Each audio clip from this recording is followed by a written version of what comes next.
everybody, today I'm here to do my October book haul. I'm not doing much of an intro because there's a lot of books. There's a lot of books I bought, there's a lot of books I received from publishers, and there's just a lot of books, and a lot of them I am really excited about. Without further ado, let's just hop right on in because this might be a long one. The first book I want to show you guys is probably the one I'm most excited for because I spoke for over a year now, and I knew it was being published, it was having to be funded, and I was just salivating and waiting impatiently for so very long, and it just came out this month, and I am just so happy. It's definitely going to be a very kind of unconventional book to show you, but I don't care. I am just so happy I have it in my hands. That is Eat Like a Gilmore, the unofficial cookbook for fans of Gilmore Girls. So an amazing woman by the name of Christy Carlson decided to make a whole cookbook about the recipes on Gilmore Girls, and I'm just so excited to have it. So if you're wondering, yes, I do like cooking. I do like cooking a lot, so I didn't just buy this for fun, but I would have. I freaking love Gilmore Girls. If you don't know already, like I said, Gilmore Girls is my all-time favorite show. I am borderline obsessed. It is like an obsession that runs deep within my blood. This book is pretty much a cookbook, and it will have all these recipes you've heard from the show. Like, look, Parker House rolls. If you really are familiar with the show, you know that's like one of Rory's favorite meals is pot roast and Parker House rolls, and it will have definitely recipes that you've heard on the show from different things like mock turtle soup. And I love how the photography coincides with the episode of that has a bow tie. This is how to tie a bow tie. In the corner of each page, it'll tell you where the recipe is from. Like this one's from Luke's Diner. Then we'll have Sookie's Kitchen, and then sometimes we will have Emily's House, and it just has so many recipes that you have seen on the show. She said she put every recipe that she's heard on the show from this. And look, chocolate praline crunch cake from when Rory turned 21. There are just so many amazing episodes. There are just so many amazing meals in this. You know, Luke's cheeseburgers, and she will tell you in the description of each one, like if it was from a certain episode, and she'll tell you all about it. And it uses this a ton. If you guys want videos of me making these recipes, let me know because I would be more than happy to do so. There's already like at least 5 or 6 that I really want to do in here, and I can't wait because first of all, it's beautiful. I'm gonna display it in my kitchen because I like it so much, and I'm just Gilmore Girls, anything Gilmore Girls, I will buy without any hesitation at all. Like, just give it to me. The Gilmore Girls. I'm just so excited to have this book. Like, it's insane how excited I am. The next book I have, I didn't think I was going to buy, but I read the first book, and immediately after I finished that one, I had to have the second one. And that is Frickin Kingdom by Leigh Bardugo. This is the second book in the Six of Crows duology. I actually just read Six of Crows last month. A review will be coming up very soon. You can see some of my thoughts in my October wrap-up right here, but I love Six of Crows. I thought it was a phenomenal fantasy heist. It was just amazing. So I can't wait to see what's going to happen in this one because it left on not a cliffhanger, but just kind of wanting more. And I have to say, the covers for this duology are just stunning. Like, look at this. It is beautiful. And the first book has black trimmed edges, and this one has red trimmed edges, and it is just beautiful. I can't get over the beautifulness of this cover. I also got a Target, and it also came with a poster, which is the book cover as well, so I don't know if that really counts, but there's all those awesome characters and all of their glories, so I'm just super excited to read this. I'm really hoping I'll get to it by the end of this year, but we'll have to see. You know, there's only 2 more months within this year, which is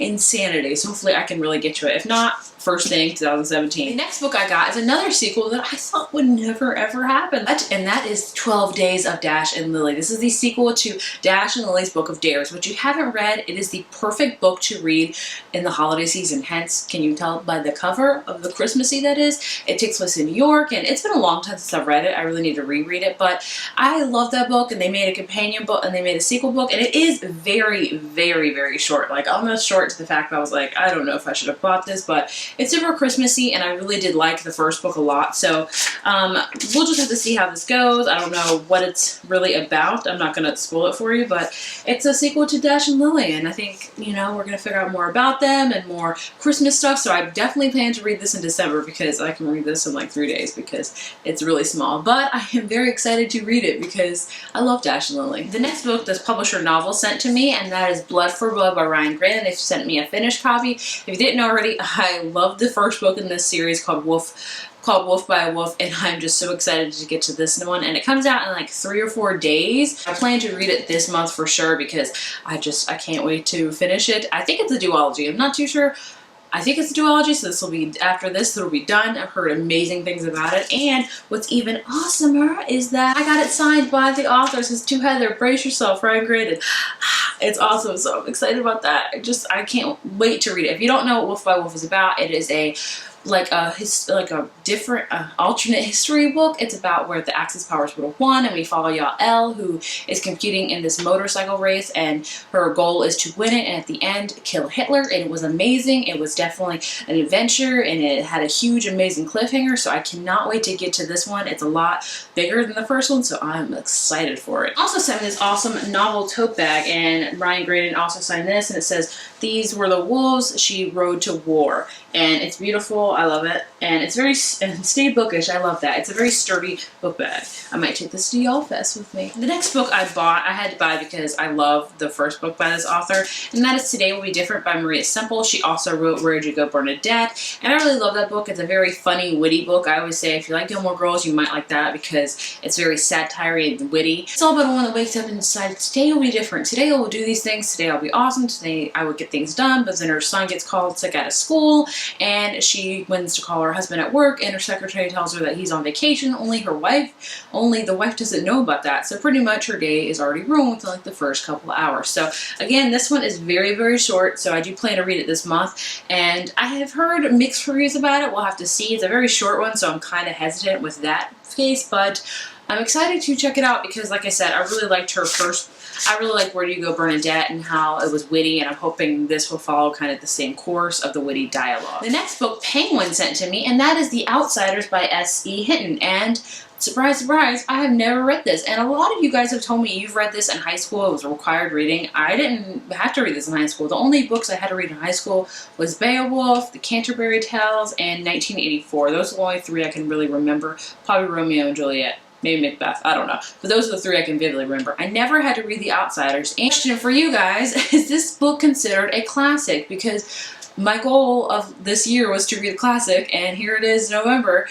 Have I done it? No. Is this a classic? Because I really want to check this out because I've heard amazing things about it. And is it a classic? Does it count as a classic if I read it? Let me know. But this is celebrating their 50th anniversary edition. That's amazing, 50 years. And what's even more beautiful, the cover is already freaking beautiful enough. The cover has a whole bunch of quotes, stay gold, pony boy, stay gold. That's, of course, like the most famous lines. Like, I don't even know much about it. I don't know much about Outsiders, but I do know the stay gold, pony boy, stay gold. The tongue twister. So it is just very, very beautiful. So like I said, let me know, is this a classic? Is it not? I know I definitely want to read it before the end of the year if it is definitely a classic, so I can count it for my class and just to read it. I've heard like phenomenal things about it. They also sent me a pin that says stay gold, pony boy, stay gold. Why do I have such a hard time saying that? It's very beautiful, just simplistic, and I like it.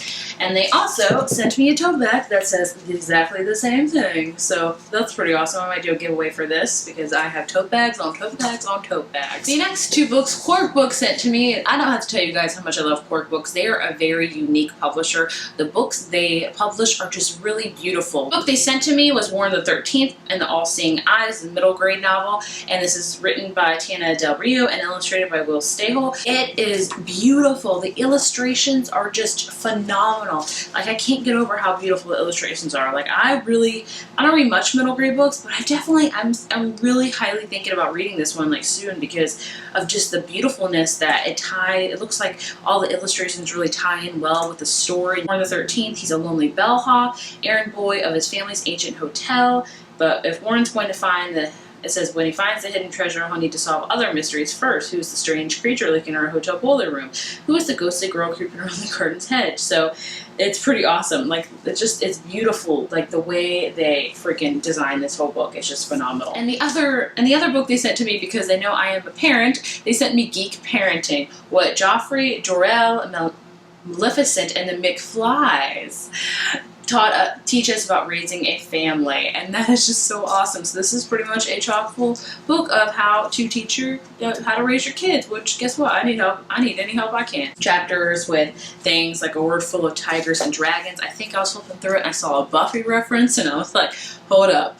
Like, I love Buffy. My love for Buffy and Gilmore Girls both run deep. Like, those are just my shows. And I was excited. And it says, whether wizard or hatter, manners matter. And it's just a really, really cute book. I definitely am going to flip through it for sure. And the inside cover is really beautiful as well. You're getting a whole bunch of, like, Star Trek, Pokemon's in there, Harry Potter, Batman, it's just, it's beautiful. I really love it. So thank you so much to Quirk Books for sending me those awesome books. I really can't wait to check both of those out. The next book I picked up has a lot of controversy about it. It's definitely a mixed bag of emotions on Goodreads when it comes to this book. I'm actually listening to it right now, but I decided to pick up the copy before I decided to listen to it. And that is Holding Up the Universe by Jennifer Neven. She also wrote All the Right Places, which I did read and I really liked, but I think as time goes on, I think I liked that book. I didn't love it as much as I thought I did. And I got it from Target, and surprise, surprise, it was signed. 2 signed books in a month. What is life? What is me? That never happens. This is a book about 2 people, about a girl named Libby Strout, who used to be America's fattest teen, and now she is going back to high school, like pretty much putting herself back in the world.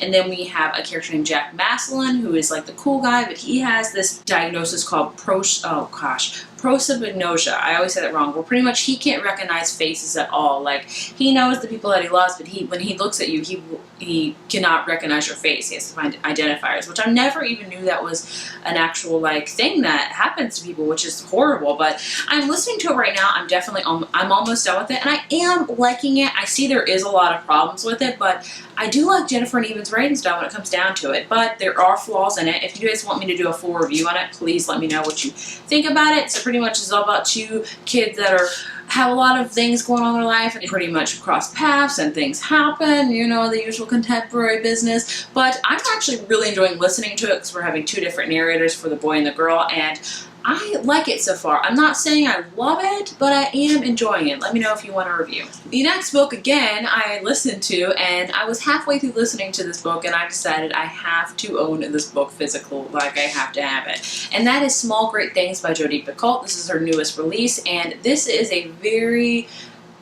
intense book. This is pretty much a book about racism, and it is a very bitter pill to swallow, to listen to read. It's a book I think everyone needs to read. It definitely has a lot of important topics and a lot of relevance to today's society, and it was just a phenomenal book. Jodi Picoult knows how to tell a story and tell it intensely and amazing and really invigorate you and just put you in that story. And this is all about an African woman named Ruth who has been a labor and delivery nurse for over 20 years. Then one day she goes to work like any other day, and one of her patients turns out to be a white supremacist, and they request that African Americans touch their baby at all. And things happen in chance. Ruth is alone with the baby, and the baby goes in cardiac distress. Pretty much what happens is a huge legal battle happens in a courtroom. It has 3 narrators. When I listened to it, we had one for Ruth, we had one for Turk, and we had one for Kennedy, which are 3 main people in this book. And this book was just phenomenal. It was very interesting. It made me think about myself and how I, perceive others and how I treat other people and how people treat me. And it's just a very, very interesting and very hard topic to read about, but it needs to be read about and it needs to be out there more. So I highly, highly recommend this book. If you want me to film a review on it, please let me know. I'm thinking about filming one, so let me know if you would like one. The next book, Freeform, sent to me, which Freeform is like the new ABC Family, which I don't know if I like the name change, honestly. I like ABC Family more than Freeform. I don't know if I'm the only one. But they sent me The Amateurs by Sarah Shepard. If you didn't know, Pretty Little Liars is on Freeform. I used to watch Pretty Little Liars and like the books, so I was kind of over it because there were so many seasons, and now it's ending finally, which I think is a good thing because it's been off for a while. But this is her new series coming out, and it's called The Amateurs, like I said. I did read Sarah Shepard's The Perfectionist Duology this year. I did really enjoy it, so I am excited about this one. This is all about a girl named Helena who disappeared from her backyard. We have 18-year-old Seneca who wants to change that. And I think they're pretty much on the searching to find a cold case. So I'm pretty much guessing this could be like a mystery type of book because Sarah Shepard does well with that. So I am really interested to read this soon because I do like Sarah Shepard's writing. She has addictive writing, I'm not going to lie to you. And I did enjoy The Perfectionist Duology. And they also sent me these awesome things. So when I first opened it up, I was like, oh, it's like mascara. That's pretty cool. But when you open it up, oh no, it's a USB drive. How freaking cool is that? Also sent me this. It looks like a bottle of nail polish. No, it is a highlighter to highlight all your notes that you want to write. Like, that's just really cool. It's like disguised. It's like a spy type of thing. And I also sent this thing of lipstick, but it's actually a light. How cool is that? I'm definitely going to put this on my keychain for real though, because it's cute and it will actually serve me well in case I get stuck in the dark, because I don't like the dark.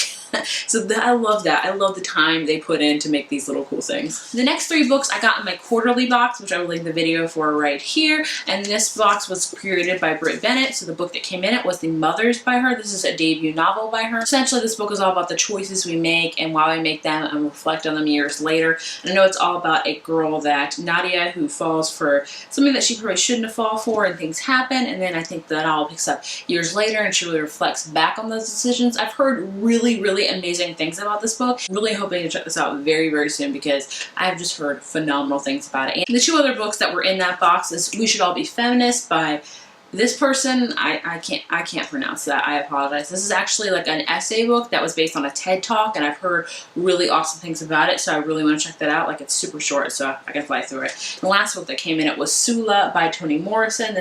And she is the winner of the Nobel Prize, which sounds amazing. This is like a classic book, I believe, and I've just heard amazing things about these. St. Martin's Press sent to me, and that is Certain Dark Things by Sylvia Moreno Garcia. And I don't know too much about this book, honestly. I think it's like about welcome to Mexico City, an oasis in a sea of vampires. Oh, a vampire book. It's been a hot minute since I've read a vampire book, and that used to be my jam. This is about Domingo, a lonely garbage collecting street kid is busy eking out living when a jaded vampire LeBron swoops into his life. So vampires, human cops, and gangsters collide in the dark streets of Mexico City. Kind of like an urban vampire, like gang type of book. It's pretty interesting. I really want to try this out. I need to check out the reviews on Goodreads. If you've heard of this, let me know. Because, I mean, I'm not going to say no to a good vampire novel every once in a while because my roots, Twilight. The next book, William Morrow's imprint of HarperCollins sent to me, and it's called Just Fine with Caroline. I like the name of that. Just Fine with Caroline. And look at the adorable cover with the cute little dog on it. Gosh. So this is all about a girl named, you guessed it, Caroline, and she says everything is going just fine. And every time I hear Just Fine, I think of the Mary J. Blige song, you know, the Just Fine, Fine. Oh my gosh, it's such a great song. His friend's marriage is on the rock. Her mother has Alzheimer's. Then she meets a boy named Noah. Oh, Noah, that's my son's name. I already love it because my son's name's in it. And I think they fall in love. Oh, this would be like a perfect book to read in the spring and summer, which I just might do. It just sounds like a really cutesy love story, which I am all about. And the last book Simon & Schuster sent to me, and that is The Diabolic by S.J. Kincaid. I have a finished version of this. I plan to read it this month. This is all about diabolics. We follow a diabolic who's ruthless. They are made to protect the person they are assigned to, and the diabolic in this book's name is Nemesis, and she protects Sedona, who is like the heir to the Galactic Senate, and she has to do anything she can to protect Sedona. So and then Sedona's life really becomes treacherous and really scared. So the one thing that Nemesis must do is become Sedona, so she has to become her in order to protect her, and she has to learn things that she never thought she would have to because she's a diabolic. She has to learn humanity and stuff like that. So I have heard phenomenal things about this book, and I am very, very excited to get to it. Plus, the cover is a thing of beauty. Look at it. Anyway, that was my October book haul. I'm sorry for the super long video, but there were a lot of awesome books that I got this month, and I'm so happy. And I know November is going to be even more an awesome month because amazing books are coming out. I'm going to Y'all Fest. I'm just all of the books. Do I have enough space on my shelves? No, but that never stopped me anyway. If you have read or heard about any of these books I talked about, please let me know down in the comments. Please tell me your thoughts and opinions on all of them because I would love to hear them. And what books did you get in October? Did you get a lot? Did you get some spooky books or no? Let me know. If you like this video, be sure to give it a thumbs up and hit subscribe, and I will see you in my next one. Bye.